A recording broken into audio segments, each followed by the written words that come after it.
Hi friends, good afternoon. Welcome back to Shwetashree life style YouTube channel.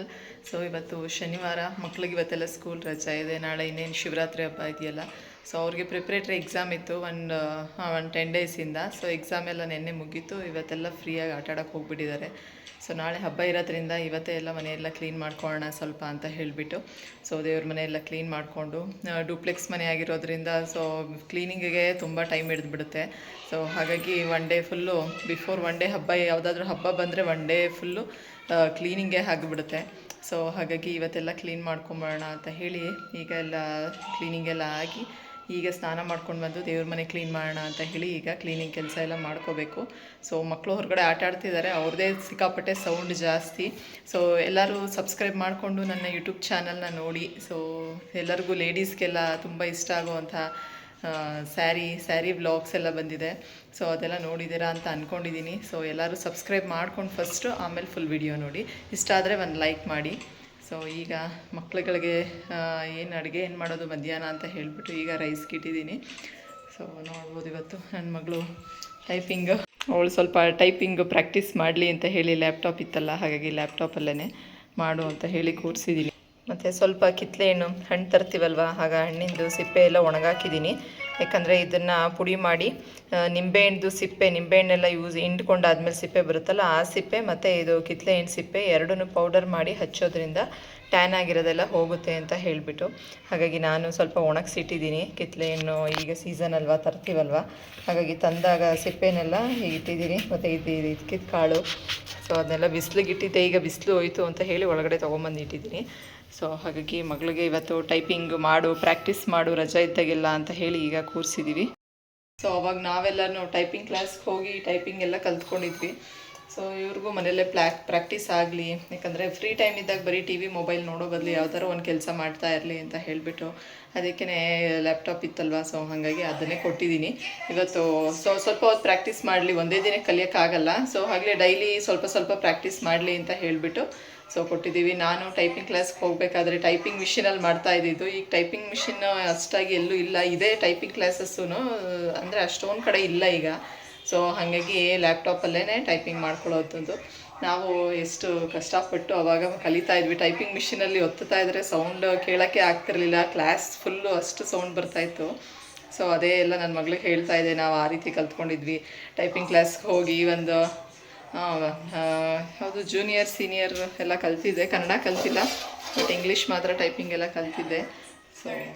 So practice ಹಾಗೆ ಬಿಟ್ಟೋಗಿದ್ಯಲ್ವ, ಹಾಗಾಗಿ so ಈಗಲೂ ಒಂದೊಂದು ಸತಿ ಮಾಡಬೇಕಂದ್ರೆ ಲ್ಯಾಪ್ಟಾಪ್ಗೂ ಟೈಪಿಂಗ್ ಮಿಷಿನ್ಗೂ ಸಿಕ್ಕಾಪಟ್ಟೆ ಡಿಫ್ರೆನ್ಸ್ ಇದೆ. ಅದರಲ್ಲಿ ಮಾಡೋ ರೀತಿಯೇ ಬೇರೆ, ಇದರಲ್ಲಿ ಸೊ ಎಲ್ಲ ಫುಲ್ ಹತ್ತತ್ರಕ್ಕೆ ಇರುತ್ತಲ್ವ, ಹಾಗಾಗಿ ಮಾಡೋದೇ ಬೇರೆ. ಸೊ ಹಾಗಾಗಿ ನಾನು ಸ್ವಲ್ಪ ರಿಕಾಲ್ ಮಾಡಬೇಕೆಲ್ಲ ಮಾಡಿಕೊಂಡು ಹೇಗೆ ಮಾಡ್ತೀನಿ ಏನು ಅಂತ ನೋಡಬೇಕು.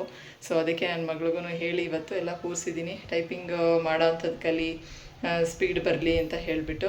ಸೊ ಬನ್ನಿ ಇವತ್ತು ಬೇರೆ ನೆಕ್ಸ್ಟು ಕೆಲಸ ಎಲ್ಲ ನೋಡೋಣ. ನೋಡಿ, ಈ ರೀತಿ ಇರುತ್ತೆ ಟೈಪಿಂಗ್.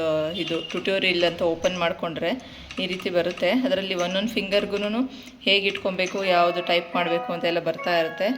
ಸೊ ನೋಡ್ಬೋದು, ನೀವು ಬೇಕಂದರೆ ಪ್ರಾಕ್ಟೀಸ್ ಮಾಡ್ಬೋದು. ಈಗ ಸಂಜೆ ಆಗಿದೆ, ಟೈಮು 4 o'clock ಅನಿಸುತ್ತೆ. ನನ್ನ ಮಗಳು ಈಗ ಪೊಟ್ಯಾಟೋನೆಲ್ಲ ಇದು ಫ್ರೆಂಚ್ ಫ್ರೈಸ್ ಥರ ಮಾಡೋಣ ಅಂತ ಕಟ್ ಮಾಡಿಟ್ಟಿದ್ದಾಳೆ. ಬಿಗ್ ಬಾಸಲ್ಲಿ ರಘು ಮತ್ತು ರಕ್ಷಿತಾ ಗಿಲ್ಲಿ ಎಲ್ಲ ಮಾಡ್ಕೊಂಡು ತಿಂತಿದ್ರಲ್ಲ, ಆ ರೀತಿದು ತೋರಿಸಿದ್ರಲ್ಲ. ಸೊ ಅದನ್ನು ಟ್ರೈ ಮಾಡೋಣ ಒಂದು ಸತಿ ಹೆಂಗೆ ಬರುತ್ತೆ ಅಂತ ಹೇಳಿ ಈಗ ಒಂದು 2 ಪೊಟ್ಯಾಟೋನ ಈ ರೀತಿ ಕಟ್ ಮಾಡಿ ಇಟ್ಕೊಂಡಿದ್ದೀವಿ. ಸೊ ಸ್ಲೈಸಸ್ ಆಗಿ ಫಿಂಗರ್ ಚಿಪ್ಸ್ಗೆಲ್ಲ ಮಾಡ್ತೀವಲ್ಲ, ಆ ರೀತಿ ಕಟ್ ಮಾಡಿ ತೊಳೆದು ಮತ್ತು ಒಂದು ಬಟ್ಟೆ ಮೇಲೆ ಒಣಗಾಕೊಂಡು, ಇದೆಲ್ಲ ನೀರೆಲ್ಲ ಹೋಗಿದೆ, ನೀರಿನ ಅಂಶ ಎಲ್ಲ. ಈಗ ಒಂದು ಬಾಣಲೆ ಇಟ್ಕೊಂಡಿದ್ದೀವಿ, ಅದಕ್ಕೆ ಸ್ವಲ್ಪ ಆಯಿಲ್ ಹಾಕ್ಕೊಂಡು ಅದರಲ್ಲೇ ಫ್ರೈ ಮಾಡ್ಕೊಬೇಕು. ಹೇಗಾಗುತ್ತೋ ಗೊತ್ತಿಲ್ಲ, ನನ್ನ ಮಗಳು ತಿನ್ನೋಕ್ಕೇನಾದ್ರು ಬೇಕು ಅಂತ ಹೇಳಿ ಈಗ ಅವಳೇ ಮಾಡ್ಕೊತೀನಿ ಅಂತ ಮಾಡ್ತಿದ್ದಾಳೆ. ಸೊ ಈಗ ಎಣ್ಣೆ ಹಾಕ್ಕೊಂಡಿದ್ದೀವಿ ಬಾಣಲಿಗೆ, ಇನ್ನೂ ಸ್ವಲ್ಪ ಹಾಕು. ಹಾಂ, ಸಾಕು. ಎಣ್ಣೆ ಕಾಯಲಿ.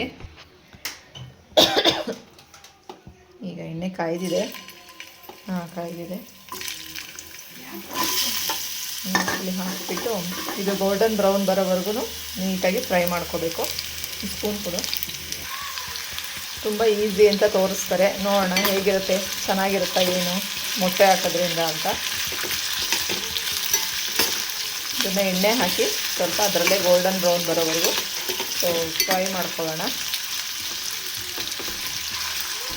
ನಾವು ಫ್ರೆಂಚ್ ಫ್ರೈಸ್ ಮಕ್ಕಳಿಗೆ ಬೇಕು ಅಂತ ಸುಮಾರು ಸಲ ಮಾಡಿಕೊಟ್ಟಿದ್ದೀನಿ. ಸೊ ಅಷ್ಟು ಕ್ರಿಸ್ಪಿ ಬರ್ತಾ ಇರಲಿಲ್ಲ, ಅದಕ್ಕೆ ಕಾರ್ನ್ಫ್ಲೋರ್ ಹಾಕಿದ್ರೆ ಕ್ರಿಸ್ಪಿ ಬರುತ್ತೆ. ಹಾಗೆ ಮಾಡಿದ್ರೆ ಅಷ್ಟು ಕ್ರಿಸ್ಪಿ ಬರ್ತಿರಲಿಲ್ಲ. ಸೊ ನೋಡೋಣ ಇದು ಹೇಗಾಗುತ್ತೆ ಇವತ್ತು ಅಂತ. ನೀವು ಯಾರಾದರೂ ಟ್ರೈ ಮಾಡಿದ್ದೀರಾ? ಟ್ರೈ ಮಾಡಿದರೆ ಒಂದು ಕಮೆಂಟ್ ಮಾಡಿ ತಿಳಿಸಿ.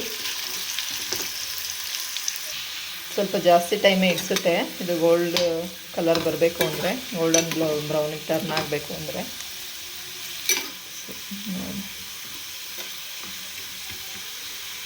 ಡೀಪ್ ಫ್ರೈ ಮಾಡಿದ್ರೆ ಬೇಗ ಆಗುತ್ತೆ. ಸೊ ಇದು ಸ್ವಲ್ಪ ಆಯಿಲ್ ಹಾಕಿರೋದಲ್ವ, ಸೊ ಹಾಗಾಗಿ ಸ್ವಲ್ಪ ಟೈಮ್ ಹಿಡಿಸುತ್ತೆ.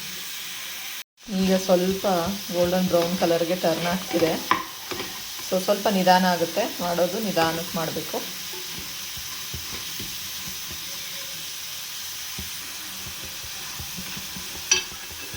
ನನ್ನ ಮಗಳು ಚಿಕ್ಕವಳು ಎಗ್ದು ಐಟಮ್ಸ್ ಎಲ್ಲ ಅಷ್ಟು ಇಷ್ಟಪಡಲ್ಲ. ಸೊ ಹಾಗಾಗಿ ಅವಳ ಮೇಲೆ ಮೊಟ್ಟೆ ಎಲ್ಲ ಹಾಕ್ಬಿಟ್ಮೇಲೆ ಚೆನ್ನಾಗಿರುತ್ತೆ ಇಲ್ಲ ಅಂತ ಅಂದ್ಬಿಟ್ಟು ತಿಂತಾಳೋ ಹೇಗೋ.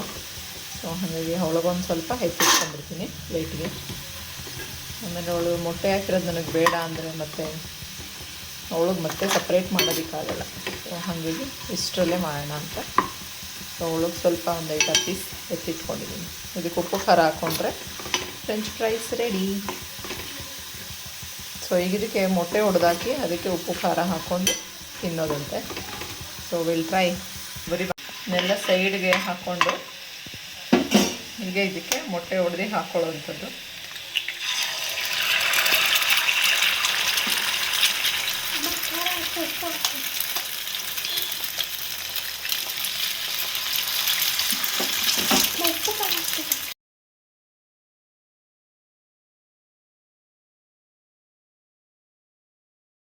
ಸ್ವಲ್ಪ ಚಿಲ್ಲಿ ಪೌಡರ್ ಇದಕ್ಕೂ ಹಾಕ್ಕೋಬೇಕು, ಮತ್ತು ಸ್ವಲ್ಪ ಸಾಲ್ಟ್,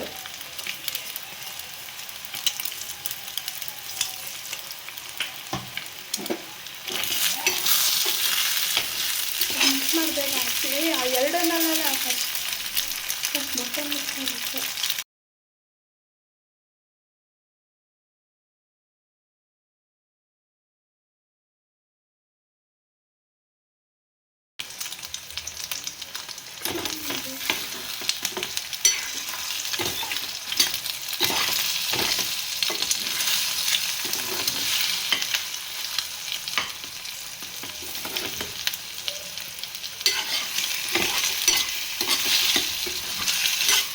ನೀಟಾಗಿ ಆಮೇಲೆ ಎಲ್ಲ ಫುಲ್ ಎಲ್ಲ ಸೇರಿಸಿ ಮಿಕ್ಸ್ ಮಾಡ್ಕೊಂಡು ಮಾಡ್ಕೊಳ್ಳೋದು.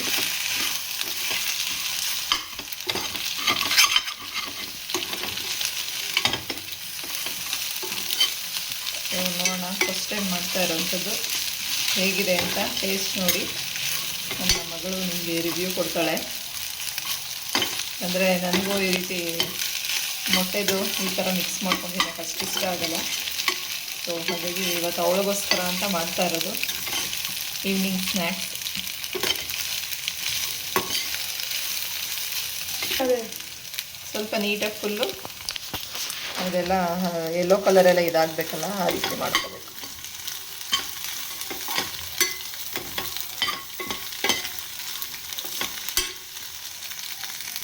ಸೊ ರೆಡಿಯಾಗಿದೆ. ಇದನ್ನೊಂದು ಬೌಲಿಗೆ ಶಿಫ್ಟ್ ಮಾಡ್ಕೊಳ್ಳೋಣ, ಹೇಗಿದೆ ಅಂತ ನೋಡೋಣ. ಸೊ ನೋಡಿ ಈ ರೀತಿಯಾಗಿದೆ. ಮಕ್ಕಳು ಬೇಕು ಅಂತ ಹಠ ಮಾಡಿದ್ದಕ್ಕೆ ನನ್ನ ಮಗಳೇ ಎಲ್ಲ ಕಟ್ ಮಾಡಿ ಎಲ್ಲ ರೆಡಿ ಮಾಡಿಕೊಟ್ಲು. ನಾನು ಫ್ರೈ ಮಾಡಿದ್ದೀನಿ. ಸೊ ನೋಡೋಣ ಟೇಸ್ಟು ಹೇಗಿದೆ ಅಂತ ನೋಡಿ ನಿಮಗೆ ರಿವ್ಯೂ ಕೊಡ್ತೀನಿ. ಸೊ ತುಂಬ ಈಸಿನೇ, ಬೇಗ ಮಾಡ್ಬೋದು, ನೀವು ಒಂದ್ಸಲಿ ಮಾಡ್ಕೊಳ್ಳಿ. ಸೊ ನೋಡೋಣ ಹೇಗಿದೆ ಅಂತ ಬನ್ನಿ. ನಮ್ಮ ಮೋನಿಶ್ ಅವ್ರಿಗೆ ಈ ರೀತಿ ಮಾಡಿಕೊಟ್ಟಿದ್ವಿ, ಇವ್ರಿಗೆ ಈ ರೀತಿ. ಹೆಂಗೈತೋ? ಚೆನ್ನಾಯ್ತಾ? ರಿಯಲ್ಲಾಗಿ ಹೇಳ್ಬೇಕು, ಚೆನ್ನಾಗೈತಾ ಇಲ್ಲ ಇಲ್ವಾ? ಹಾಂ ಚೆನ್ನಾಗದಾ? ಮೋನು ನೀನೊಂದು ಸಬ್ಜಿ ಟೇಸ್ಟ್ ಮಾಡು ಹೆಂಗೈತೆ ಅಂತ. ಸೊ ಚೆನ್ನಾಗಿದೆಯಂತೆ, ನೀವು ಮಾಡ್ಕೊಂಡು ತಿನ್ನಿ ಬೇಕಾದರೆ. ಸೊ ಮಕ್ಳಿಗೆ ಇಷ್ಟ ಆಗುತ್ತೆ. ಸೊ ನಾನೇನು ಟ್ರೈ ಮಾಡಿಲ್ಲ, ನನಗೇನು ಅಷ್ಟು ಇಷ್ಟ ಆಗಲ್ಲ ಮೊಟ್ಟೆದು ಅದರೊಳಗೆ ಹಾಕಿರೋದು. ಸೊ ನೀವು ಬೇಕಂದರೆ ಮಾಡ್ಕೊಂಡು ತಿನ್ಬೋದು, ಚೆನ್ನಾಗಿದೆಯಂತೆ. ಸೊ ಇವತ್ತಿನ ನನ್ನ ವ್ಲಾಗ್ ನಿಮಗೆಲ್ಲ ಇಷ್ಟ ಆಗಿದೆ ಅಂದ್ಕೊಂಡಿದ್ದೀನಿ. ಇಷ್ಟ ಆದರೆ ಪ್ಲೀಸ್ ಹೋಗಿ ಒಂದು ಲೈಕ್ ಮಾಡಿ, ಶೇರ್ ಮಾಡಿ ಮತ್ತು ಸಬ್ಸ್ಕ್ರೈಬ್ ಮಾಡ್ಕೊಳ್ಳಿ. ಇವತ್ತು ಬಿಗ್ ಬಾಸ್ದು ಅದು ದೊಡ್ಡ ಮನೆ ಅಂತ ಒಂದು ಪ್ರೋಗ್ರಾಮ್ ಬರ್ತಿದೆ ಸ್ಯಾಟರ್ಡೆ. ದೊಡ್ಡ ಮನೆ ಹಬ್ಬ ಅಂತ ಚೆನ್ನಾಗಿದೆ, ನೋಡಬೇಕು. ಸ್ಟಾರ್ಟ್ ಆಗಿದೆ ಅನಿಸುತ್ತೆ. ಸೊ ನೋಡಿ ಎಲ್ಲರೂ ಚೆನ್ನಾಗಿರುತ್ತೆ ಅನಿಸುತ್ತೆ. So thank you so much. ಎಲ್ಲರೂ ಸಬ್ಸ್ಕ್ರೈಬ್ ಮಾಡಿಕೊಂಡು ನನ್ನ ಚಾನಲ್ನ ನೋಡಿ. ಬಾಯ್ ಬಾಯ್.